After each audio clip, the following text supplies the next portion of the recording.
Friends, ఈరోజు మనం చిన్న షార్ట్ వీడియో చెప్పుకుందాం. సింపుల్ వర్సెస్ స్పెషల్ మెజారిటీ గురించి చెప్పుకుందాం. ఏంటి సింపుల్ మెజారిటీ స్పెషల్ మెజారిటీ అంటే మనం ప్రీవియస్ వీడియోలో అంటే ఫ్యూచర్ వీడియోలో కాన్స్టిట్యూషన్ అమెండ్మెంట్ యొక్క వీడియో వస్తుంది. అయితే వచ్చే లోపల సింపుల్ వర్సెస్ స్పెషల్ మెజారిటీ అంటే ఏంటో తెలుసుకుందాం అనమాట. ఇదన్నీ కాన్స్టిట్యూషన్ అమెండ్మెంట్లో భాగం అనమాట. కాన్స్టిట్యూషన్ అమెండ్మెంట్ అనేది అంటే రాజ్యాంగ సవరణ అనేది మనం చేసుకోగలుగుతాం. సో ఆ రాజ్యాంగ సవరణ అనేది సింపుల్ మెజారిటీ పరంగా చూస్తాం, అలాగే స్పెషల్ మెజారిటీ పరంగా చూస్తాం. Simple majority versus special majority అంటే డిఫరెన్స్ ఎంతో చూసుకుందాం. ఇది ఎవరి కంట్రోల్లో ఉంటుందంటే మొత్తం పార్లమెంటే చేస్తుంది అనమాట. పార్లమెంట్ జరిగే ఈ యొక్క కార్యక్రమం అని చెప్పొచ్చు అనమాట. సింపుల్ మెజారిటీ అంటే ఏంటంటే 50% ఆఫ్ ఓటింగ్ అనమాట. ఏంటి 50% ఆఫ్ ఓటింగ్ అంటే ఇప్పుడు పార్లమెంట్లో ఎవరైతే అటెండ్ అయ్యారో వాళ్ళలో కన్నా ఒక 50% ఆఫ్ ఓట్స్ వస్తే సరిపోతాయి. ఫర్ సపోజ్ 100 మెంబర్స్ అనేవాళ్ళు అటెండ్ అయ్యారు అనుకో, వాళ్ళ యొక్క 50% అంటే 50% ఓట్లు వస్తే చాలు ఈ సింపుల్ మెజారిటీలో. అంటే కొన్ని ఎగ్జాంపుల్ ఏం చెప్పాలంటే మీకు ఇది కొన్ని ఆర్డినరీ బిల్స్ అయినా, నార్మల్ బిల్స్, మనీ బిల్స్, ఇవన్నీ ఆర్డినరీ మెజారిటీ అంటే సింపుల్ మెజారిటీ వస్తే సరిపోతుంది.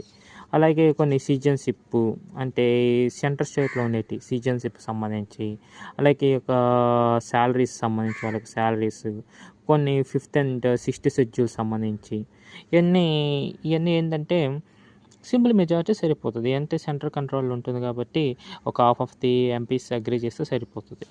స్పెషల్ మెజారిటీ అది కాదండి. స్పెషల్ మెజారిటీ ఒక ఓటింగ్ సిస్టమ్ చాలా కొంచెం డిఫరెంట్గా ఉంటుంది. అంటే 2/3 ఒక మెంబర్స్ ప్రజెంట్ అవ్వాలి.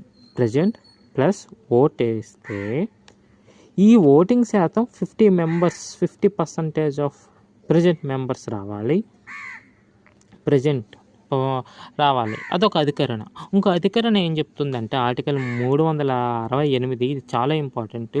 ఈ అధికరణ ద్వారా ఎంత పెద్ద రాజ్యాంగ సవరణ అయినా మనం మార్పు చేసేయగలం అనమాట. అయితే సుప్రీంకోర్టు కేశవానంద భారతి కేసులో ఏం చెప్తుందంటే బేసిక్ సెక్షన్ మాత్రం నువ్వు టచ్ చేయకూడదని చెప్తుంది. దాని కంట్రోల్లో కీప్ ఇన్ మైండ్ పెట్టుకొని మనం మిగతా వాటిని అమెండ్మెంట్ చేయవచ్చు.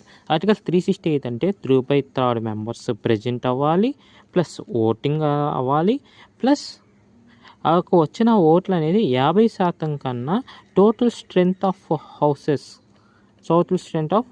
కన్నా ఎక్కువ ఉండాలి. అది స్పెషల్ మెజారిటీ. ఎగ్జాంపుల్స్ ఏం చెప్పుకోవాలంటే డిపిఎస్పీస్, ఫండమెంటల్ రైట్స్, రిమూవల్ అంటే మనకు వైస్ ప్రెసిడెంట్ రిమూవల్స్ చేస్తాం కదా, వాళ్ళు తీసేయాలంటే స్పెషల్ మెజారిటీ కావాలి. ఇదండి. Thank you.